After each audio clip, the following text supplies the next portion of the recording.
Friends, मेरे YouTube channel क्या friends, मैं अपनी पिछली वीडियोस में ह्यूमन रेस्पिरेटरी सिस्टम का मैकेनिज्म हमने पढ़ा दिया हुआ है। उसका आपका जो एनसीईआरटी का नेक्स्ट टॉपिक है that is exchange of gases, वो हम आज शुरू करेंगे। Start with the exchange of gases. मेरे फ्रेंड्स, एक्सचेंज ऑफ गैसेस जो होता है क्यों जरूरी है? सबसे पहले एक्सचेंज ऑफ गैसेस में मैंने आपको बताया हुआ है कि आप ब्रीदिंग करते हैं। इसमें क्या होता है कि आपका जो ऑक्सीजन होता है, आप इनहेल करते हैं ऑक्सीजन को और एक्सहेल करते हैं किसको? आपने इनहेल किया दैट इज ऑक्सीजन, आपने एक्सहेल किया, आपने बाहर को छोड़ा किसको? कार्बन डाइऑक्साइड को। ठीक है, अब एक्सचेंज ऑफ गैसेस हो रहा है, एक्सचेंज हो रहा है, बट कहां पे हो रहा है और किसकी वजह से हो रहा है? क्या चीज जो है वो हेल्प करती है एक्सचेंज ऑफ गैसेस में? सबसे पहले that is exchange of gases जो होती हैं वो हमारी दो टाइप की होती हैं। वो डिपेंड करता है साइट कौन सी है। ठीक है, तो सबसे पहले पल्मोनरी गैसियस एक्सचेंज, मतलब जो पल्मोनरी लेवल पे हो रहा है। पल्मोनरी मींस लंग्स लेवल पे हो रहा है। कौन से लेवल पे? लंग्स लेवल पे जो हो रहा है हम उसको बोलते हैं पल्मोनरी एक्सचेंज। ठीक है, वो जो लेवल है पल्मोनरी। नेक्स्ट, तो उसका कहता है उसमें पल्मोनरीज के अंदर आपको मैंने बताया था कि पल्मोनरीज के अंदर एल्वेलाई होते हैं, सैक लाइक स्ट्रक्चर्स होते हैं, हम उनको एल्वेलाई बोलते हैं, और वो है original site of exchange alveoli. और बोलता है क्यों एल्वेलाई? क्यों? कहता है कि एल्वेलाई के अंदर एक तो सबसे पहले कि यहां पे वेस्कुलर बहुत ज्यादा ब्लड वेसल्स हैं। क्या है? वेस्कुलर सप्लाई बहुत ज्यादा है, तो उसकी वजह से। और दूसरा कहता है कि यहां पे जो एपिथेलियम होता है वो बहुत ही पतला है, थिन मेम्ब्रेन्स हैं। सबसे पहले क्या आ रहा है? कहता है यहां पे एल्वेलाई के अंदर थिन मेम्ब्रेन्स होती हैं, और दूसरा कहता है वेस्कुलर सप्लाई।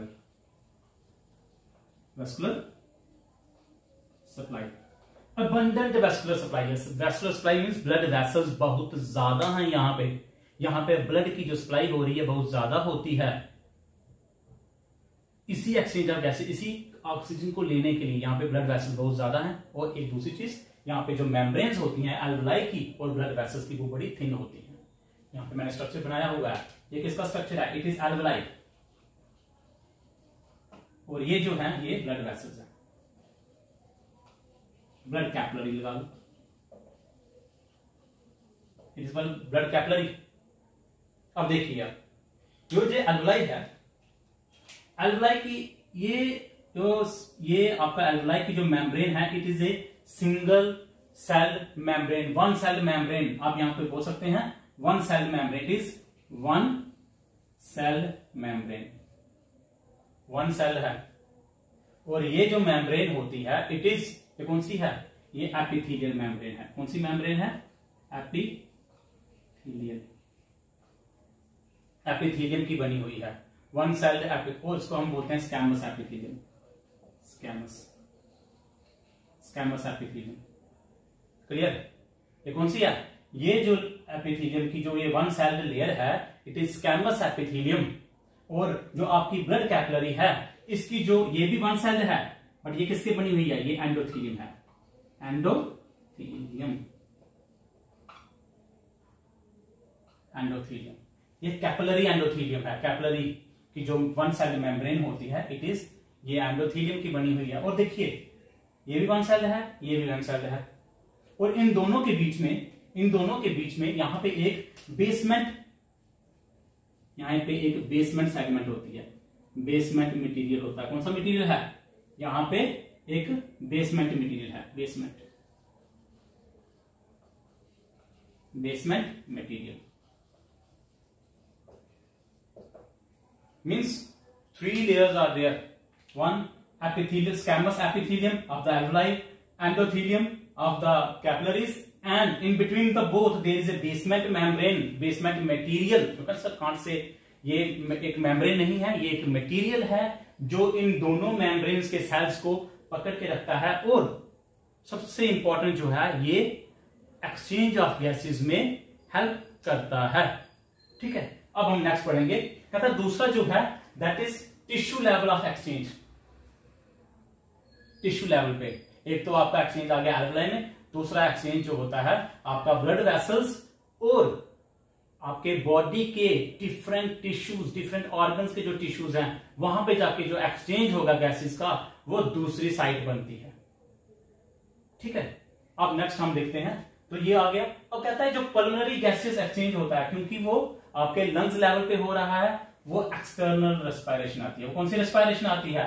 वो आती है आपकी एक्सटर्नल रेस्पिरेशन। और जो आपके ब्लड सेल्स, आपके जो बॉडी के टिश्यूज लेवल पे जो एक्सचेंज हो रहा है ब्लड के कैपिलरीज के अंदर और आपके बॉडी के सेल्स टिश्यूज के अंदर जो आपका गैसेस एक्सचेंज हो रहा है, हम उसको बोलते हैं इंटरनल रेस्पिरेशन।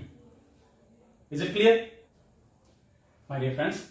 जैसे हम पढ़ चुके हैं एक्सचेंज ऑफ गैसेस जो होता है, एक आपका एक्सटर्नल रेस्पिरेशन जो होती है वो आपका एल्वुलर लेवल पे होती है। इंटरनल जो एक्सचेंज ऑफ गैसेस होता है वो आपका सेलुलर लेवल पे, आपके सेल्स, बॉडी के जो टिश्यूज होते हैं वहां पे एक्सचेंज होता है।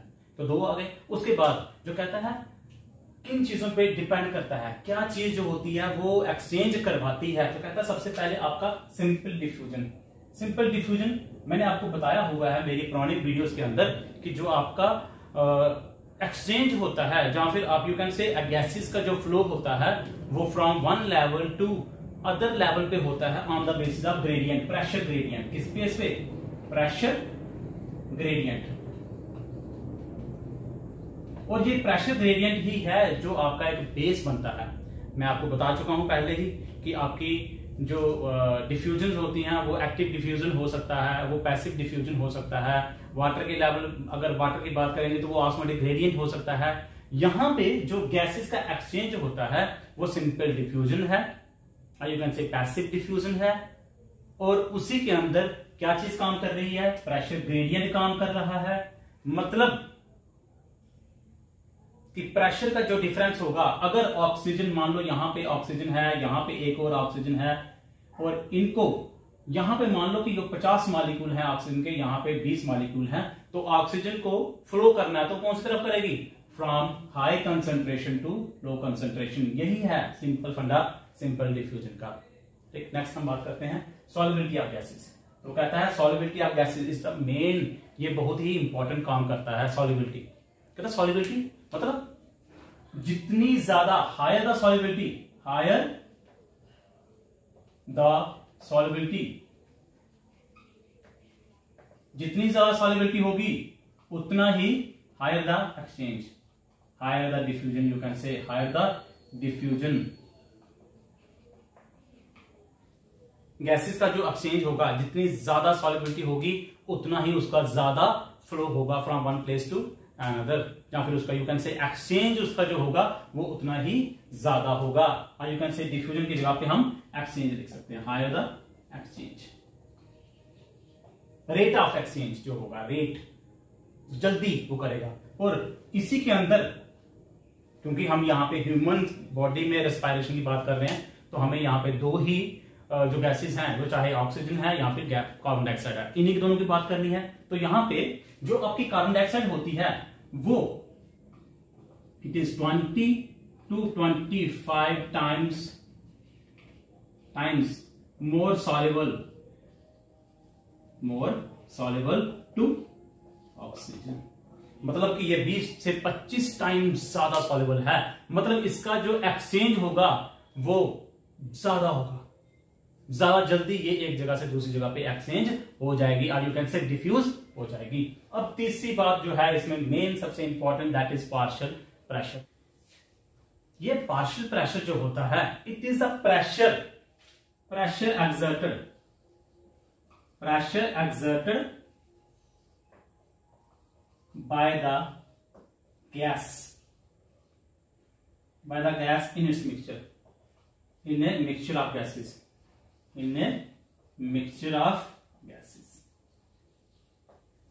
जो गैसेस का मिक्सचर होगा उसमें कोई पर्टिकुलर गैस कितना प्रेशर एक्सर्ट कर रही है उसे हम पार्शियल प्रेशर बोलते हैं।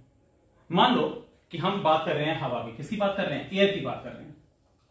And you people are very much aware that the air contains different gases. अब जिसमें हम नाइट्रोजन की बात करेंगे, नाइट्रोजन आएगी, हाइड्रोजन आएगी, ऑक्सीजन आएगी, कार्बन डाइऑक्साइड आएगी, and so many inert gases are there. बहुत सारी इनर्ट गैसेस भी हैं उसमें। अब जब मैं बात करूंगा कि उस एयर के अंदर ऑक्सीजन का प्रेशर कितना है, तो मैं बोलूंगा ऑक्सीजन का पार्शियल प्रेशर कितना है। हम जो पार्शियल प्रेशर होता है हम बोलते हैं पी से उसको डिनोट करते हैं। जब लिखने की बारी आती है तो हम उसको सिंगल पी से भी लिख लेते हैं, जैसे मैंने यहाँ पे लिखा हुआ है P partial pressure of oxygen, partial pressure of carbon dioxide. तो जब हम लिखने की बारी आती है तो हम उसको पी सिंगल पी से भी डिनोट करते हैं, ठीक है। अब कहता है पार्शियल प्रेशर अब कैसे वर्क करता है। मान लो कि आपकी जो ऑक्सीजन है, जैसे मैं यहां पे अभी थोड़ा सा आपको बता देता हूं,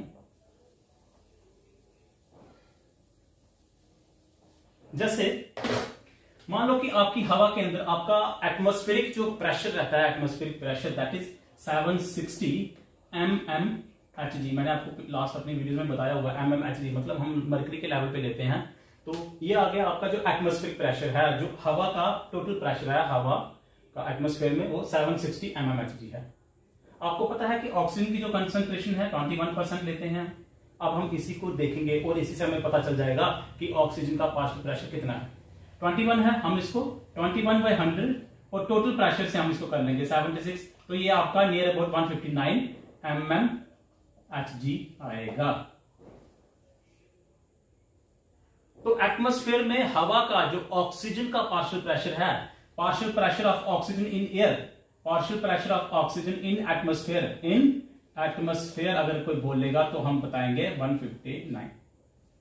आपके ऊपर टेबल यहाँ पे स्क्रीन के ऊपर आपको शो हो रहा है, यही आपको पूरा याद करना है कि एटमॉस्फेयर के अंदर पार्शियल प्रेशर कितना है हवा का, कार्बन डाइऑक्साइड का कितना है हवा के अंदर पार्शियल प्रेशर, आपका एल्वलाई में कितना है, आपका डीऑक्सीजनेटेड ब्लड में, आपके ऑक्सीजनेटेड ब्लड में, आपके टिश्यू लेवल पे हवा का, ऑक्सीजन का, आपके कार्बन डाइऑक्साइड का कितना पार्शियल प्रेशर है। ये चीज आपको याद करनी है, ये थ्रू आउट अभी मेरी वीडियो में रहेगी, सो दैट कि आप इसी को कंपेयर करके हम जो आपका नेक्स्ट टॉपिक जो हमने पढ़ना है अभी उसी को हम रिलेट करेंगे, ठीक है। पार्शियल प्रेशर कार्बन डाइऑक्साइड का लिखना होगा PCO2, ठीक है। वो कितना होगा वो डिपेंड करता है कौन सी जगह पे है, ठीक है। पार्शियल प्रेशर ऑक्सीजन का होगा तो वो डिपेंड करेगा कहाँ पे कितना है, तो उस हिसाब से हम उसको लिखेंगे। अब हम नेक्स्ट बात करते हैं जो हमारी बड़ी माइनर सी बातें हैं बट बहुत इंपॉर्टेंट है, दैट इज आपका हीमोग्लोबिन जो होता है। आई मस्ट बी, मुझे ऐसे लगता है कि सभी को पता होगा हीमोग्लोबिन क्या चीज है। फ्रेंड्स, जो हीमोग्लोबिन होता है वो एक कैरियर है गैसेस का, और हमारे लिए यहाँ पे वो कैरी करता है ऑक्सीजन को। It's a carrier of gases, both oxygen and carbon dioxide, ये दोनों को कैरी करता है। बस मोस्ट प्रोबेबली ये कैरी करता है ऑक्सीजन को। कौन सी गैस को कैरी करता है? ये मोस्ट प्रोबेबली हमारे लिए ऑक्सीजन को कैरी करता है, ठीक है। तो कहता है जब हीमोग्लोबिन जो होता है ऑक्सीजन के साथ, हीमोग्लोबिन जब ऑक्सीजन के साथ जुड़ेगा तो ये बनाएगा ऑक्सी हीमोग्लोबिन, और जब ये हीमोग्लोबिन कार्बन डाइऑक्साइड के साथ जुड़ेगा तो ये बनाएगा कार्बोक्सी हीमो, ठीक है। ये आ गया। अब कहता है ब्लड के अंदर, ब्लड की बात करेंगे अब हम, तो कहता है जब ब्लड के अंदर, ब्लड, अब मैं यहां पे लिखूंगा ब्लड, कहता है जब ब्लड के अंदर ऑक्सीजन होगी वो होगा oxygenated blood, oxygenated blood means it contains oxygen, इसके अंदर ऑक्सीजन होगी। दूसरा होगा डीऑक्सीजनेटेड,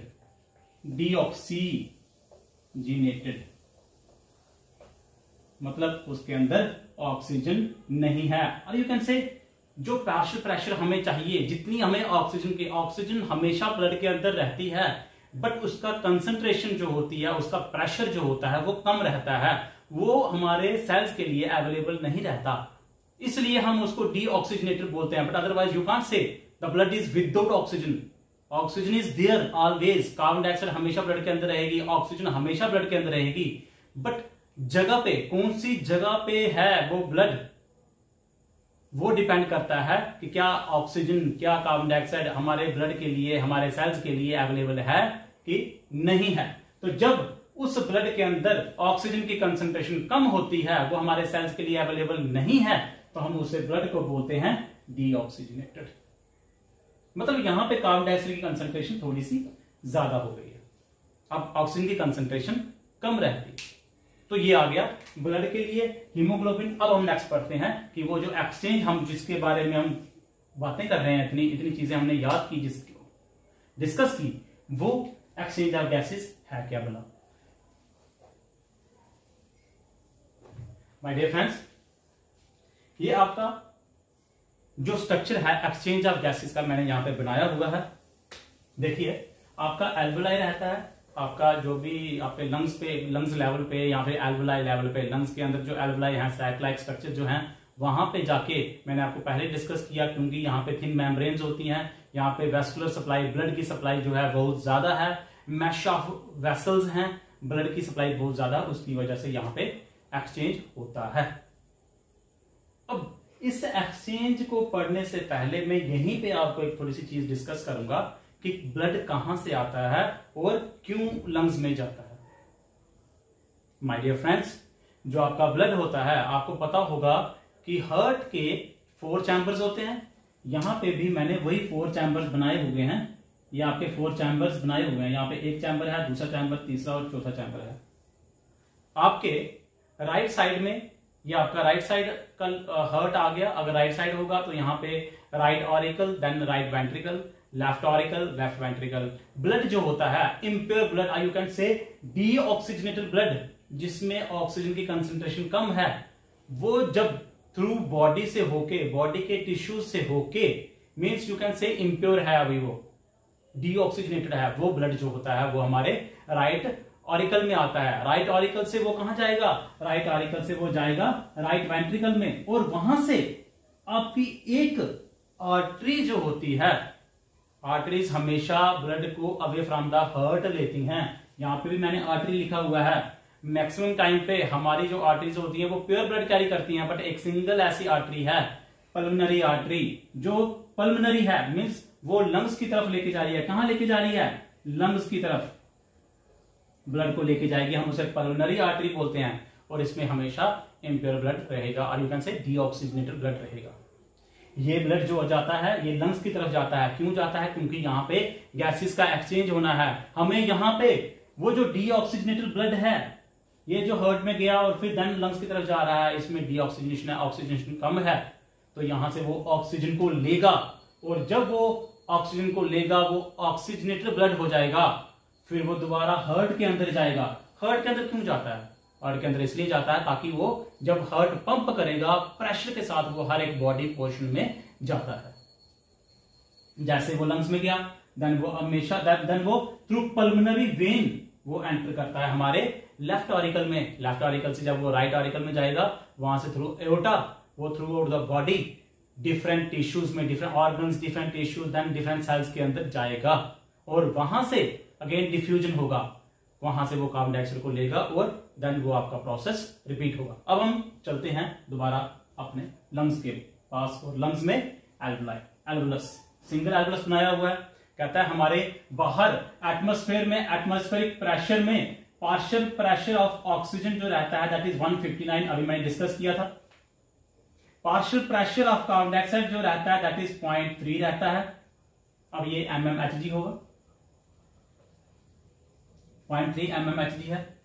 और जैसे ही मैंने सांस ली, जो फ्रेश एयर होगी उसके साथ आपकी कार्बन डाइऑक्साइड भी जाएगी, उसके साथ आपकी ऑक्सीजन भी जाएगी, और वो कहां जाएगी, वो पहुंचेगी लंग्स के पास।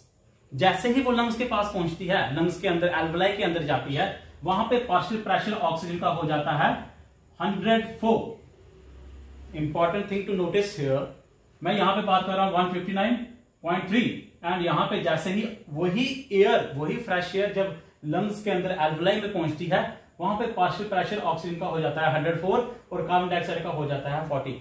तो एवरीवन, आपके दिमाग में ये क्वेश्चन आ रहा होगा कि ये 104 एंड 40 कैसे हो गया। माय डियर फ्रेंड्स, हमारी लंग्स के अंदर हमेशा जब भी हम सांस लेते हैं, अगर हमने पैसिव एक्सपल्शन की, मैंने आराम से सांस लिया और मैंने सांस छोड़ दी, कोई फोर्सफुल एक्सपल्शन नहीं किया मैंने, तो क्या होता है, हमारे लंग्स के अंदर हमेशा के लिए कुछ रेजिडुअल एयर रहती है। जैसे मैंने अभी सांस ली, छोड़ी, उसके बाद मैंने फोर्सफुल, तो मैं हवा निकाल सकता हूं। वो जो होती है, वो रेजिडुअल एयर जो होती है, हमेशा हमारे एल्वुलाई के अंदर, हमारे रेस्पिरेटरी ट्रैक के अंदर रहती है। उसे हम फोल एयर कहते हैं या फिर रेजिडुअल एयर कहते हैं। जैसे ये फ्रेश एयर हमारे एल्वेलाई के अंदर, रेस्पिरेटरी ट्रैक के अंदर आती है, वो जो एयर रेजिड्यूल है हमारी फ्रेश एयर उसके साथ मिक्स होती है, और क्योंकि वहां पे ऑक्सीजन की कंसंट्रेशन कम है और कार्बन डाइऑक्साइड कंसंट्रेशन ज्यादा है, तो पार्शियल प्रेशर ऑफ ऑक्सीजन वहां पे कम हो जाता है और कार्बन डाइऑक्साइड का बढ़ जाता है। ठीक है, ये चीज आप ध्यान में रखेंगे। अब कहता है जैसे ही मैं यहीं से शुरू करूंगा, तो यहां पे इस पोर्शन से क्या होता है, यहां पे ये मैंने यहां पे लिखा हुआ है, आप थोड़ा सा ध्यान में देंगे। पार्शियल प्रेशर ऑफ ऑक्सीजन यहां पे जो है 40 mmg है, यहां पे partial pressure of carbon dioxide जो है 45 mmg है। ठीक है, 45 और यहां पे 40। ब्लड चला गया हार्ट के अंदर, हार्ट से पल्मोनरी आर्टरी एंड देन पहुंच गया लंग्स के अंदर एल्वेलाई के पास, यहां पे पहुंच गया। अब यहां पे वही CO2 जो है, कितनी है CO2, partial pressure of CO2 45। ठीक है, थोड़ा सा ध्यान देंगे आप, CO2 45 और ऑक्सीजन का पार्शियल प्रेशर है यहां पे दिया हुआ है 40। जैसे ही यहां पे पहुंचा, अब देखो क्या होता है, यहां पे 45, यहां पे 40 डिफरेंस। अभी पहले मैं कार्बन डाइऑक्साइड की बात करता हूं, कहता है कार्बन डाइऑक्साइड का 45 है और यहां पे 40 है, तो डिफरेंस कितना आ रहा है 5 mmHg का। कहता है आपको पता, मैंने पहले बता दिया कि जो होती है गैसेस होती हैं from higher concentration to lower concentration जाएंगी, और you can say higher partial pressure to lower partial pressure जाएंगी। तो यहां से कार्बन डाइऑक्साइड जो होगी वो डिफ्यूज करेगी और यहां पे चली जाएगी। ठीक है, कार्बन डाइऑक्साइड कहां से जाएगी, कार्बन डाइऑक्साइड ब्लड से निकलेगी और एल्वेलाई के अंदर जाएगी। और अगर यहीं पे बात करूं मैं, तो आपका ब्लड, मैं बोल रहा हूं यहां पे ऑक्सीजन कितनी है, ऑक्सीजन 40 है और यहां पे एल्वेलाई के अंदर 104 है, और कहता है इसी वजह से ऑक्सीजन का पार्शियल प्रेशर यहां पे एल्वेलाई में ज्यादा है, तो ऑक्सीजन डिफ्यूज कर जाएगी आपकी कैपिलरीज के अंदर। जो ब्लड वेसल्स हैं जो ऑक्सीजन को ला रही हैं लंग्स में, वो ऑक्सीजन जो होगी वो उन ब्लड वेसल्स में डिफ्यूज कर जाएगी। अब ये ब्लड बन गया ऑक्सीजनेटेड ब्लड। कौन सा ब्लड बन गया, ऑक्सीजनेटेड, क्योंकि इसमें ऑक्सीजन हो गई। ये ब्लड चला जाएगा हार्ट के अंदर, हार्ट में आपके जब जैसे ही वो राइट आरिकल से राइट वेंट्रिकल में, सॉरी लेफ्ट आरिकल से लेफ्ट वेंट्रिकल में, और वहां से लेफ्ट वेंट्रिकल से उसको सिस्टमिक आर्टरीज जो होती हैं जो ब्लड लेके जाएंगी, अब हार्ट से लेके जाएंगी पूरी बॉडी के अंदर, organ systems, organs, then tissue level पे, जब आपके सेलुलर लेवल पे वो लेके जाएगी, वहां पे क्या होता है, वहां पे क्या हो रहा है, वहां पे मेटाबॉलिज्म हो रहा है। क्या हो रहा है वहां पे, सेल्स के अंदर मेटाबॉलिज्म हो रहा है। ये मैंने सेल्स बना लिए, ये सेल्स बनाए हुए हैं, मेटाबॉलिज्म हो रहा है। अब जब सेल्स मेटाबॉलिज्म करेंगे, मैंने आपको बताया था पिछली वीडियोस में कि जो मेटाबॉलिज्म होता है उसमें क्या होता है, एनर्जी निकलती है, बट पहले बर्निंग होगी। जैसे आपको पता है आग जलती है तो क्या होता है, आग जलने से लाइट निकलती है, हीट एनर्जी निकलती है, लाइट एनर्जी निकलती है, बट उसमें यूज अप क्या होता है, उसमें यूज अप होती है ऑक्सीजन। ऑक्सीजन यूज होगी, क्या बनेगा, कार्बन डाइऑक्साइड बनेगी। तो same is a process with in the metabolism of, जब सेल्स के अंदर मेटाबॉलिज्म हो रहा है वहां पे भी एनर्जी निकलेगी, बट वहां पे ऑक्सीजन जो होगी कार्बन डाइऑक्साइड में बन जाएगी। इट मींस कंसंट्रेशन, और यू कैन से पार्शियल प्रेशर जो होगा कार्बन डाइऑक्साइड का, partial pressure of carbon dioxide वो यहां पे ज्यादा रहेगा सेल के अंदर। अब देखो यहां पे पार्शियल प्रेशर जो है, अभी जो ब्लड आ रहा है, ऑक्सीजनेटेड ब्लड जो आ रहा है from the heart to the body, उसके अंदर जो है पार्शियल प्रेशर 40 है। कितना है, 40। बट सेल्स के अंदर जैसे मेटाबॉलिज्म हो रहा है, यहां पे 45 mmHg होता है। कितना है, 45। और जो ब्लड वेसल्स आ रही हैं, यहां पे जो कैपिलरीज आ रही हैं, ये जो कैपिलरीज आ रही हैं, इनके अंदर कार्बन डाइऑक्साइड का जो पार्शियल प्रेशर रहेगा वो रहेगा 40। यही ब्लड आ रहा है, कार्बन डाइऑक्साइड का पार्शियल प्रेशर कितना है, 40। आपके सेल्स के अंदर कितना है, सेल्स के अंदर है, क्योंकि वहां पे मेटाबॉलिज्म हो रहा है, वहां पे 45 है, यहां पे 45 है और यहां पे ब्लड वेसल्स में 40 है। तो क्या होगा, from cells to capillaries, from cell to capillaries आपकी कार्बन डाइऑक्साइड की डिफ्यूजन हो जाएगी। बट क्योंकि यहां पे ऑक्सीजन सेल्स के अंदर यूज अप हो गई है, यहां पे ऑक्सीजन का जो पार्शियल प्रेशर रहेगा, अब यहां पे पार्शियल प्रेशर ऑफ ऑक्सीजन जो सेल्स के अंदर होता है वो 40 रहता है।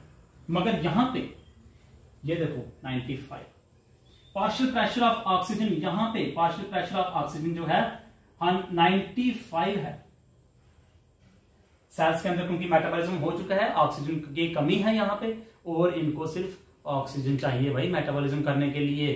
ठीक है, तो ये क्या करेंगे, बोलो आ जाओ ऑक्सीजन आ जाओ, तो वही ऑक्सीजन लेके आ रहा है वो जो ब्लड वेसल्स हैं, वो जो ऑक्सीजन ब्लड आ रहा है जैसे ही सेल्स के पास पहुंचेगा वो तड़प रहे हैं, और क्या ये तड़प है इनकी, ये क्या करेगी, ये इसको मोटिवेट करेगी। और यहां पे देखो भाई 95 एंड यहां पे 40, सेल्स के अंदर कितना है 40, ब्लड वेसल्स के अंदर कितना है 95, ये ऑक्सीजन ब्लड आ रहा है इस जगह पे।